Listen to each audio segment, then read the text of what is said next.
ఒకప్పుడు అగ్ర హీరోలంటే ఎన్టీఆర్, ఏఎన్ఆర్, ఆ తర్వాత కృష్ణ, శోభన్ బాబు ఇలా వరుస పేర్లు చెప్పుకునేవాళ్ళం. ఆ తర్వాత ఇండస్ట్రీకి 4 పిల్లర్లుగా చిరు, బాలయ్య, వెంకీ, నాగ్లు నిలబడ్డ సంగతి తెలిసిందే. ఎందుకంటే ఆ తర్వాత ఒక హిట్ కొడితే 4 ఫ్లాప్లు అన్నట్లుగా తర్వాతి హీరోలు ఎవరూ సాలిడ్ గా నంబర్ లీగ్ లో నిలబడలేకపోవడంతో సరిగ్గా వీళ్లే టాప్ స్టార్స్ అని చెప్పలేని పరిస్థితి. అయితే సినిమా బ్యారియర్స్ పెంచుకోవటం, తమవైన సినిమాలతో ప్రభాస్, ఎన్టీఆర్, రామ్ చరణ్, బన్నీలు ప్రూవ్ చేసుకోవడంతో ఈ నటులు అగ్ర హీరోల జాబితాలోకి చేరిపోయారు. ఇక SSMB 29తో మహేష్ కూడా పాన్ ఇండియా వరల్డ్ లోకి అడుగు పెడుతున్నారు. ప్రస్తుతం ఈ 5 హీరోలు ఏ సినిమా చేసినా అది పాన్ ఇండియాలోనే రిలీజ్ అవుతుంది.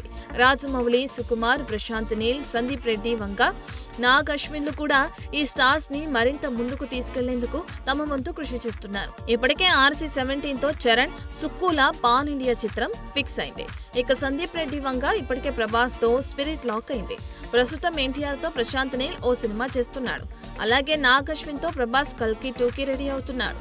ఇక ప్రస్తుత ట్రెండ్ ని బట్టి చూస్తే వీరిలో ఇప్పటి వరకు కుదరని కాంబినేషన్లు అతి త్వరలోనే సెట్ అయ్యే అవకాశం గట్టిగానే కనిపిస్తుంది.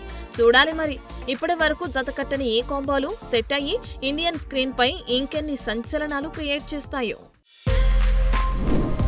For more videos like this, subscribe Big TV channel.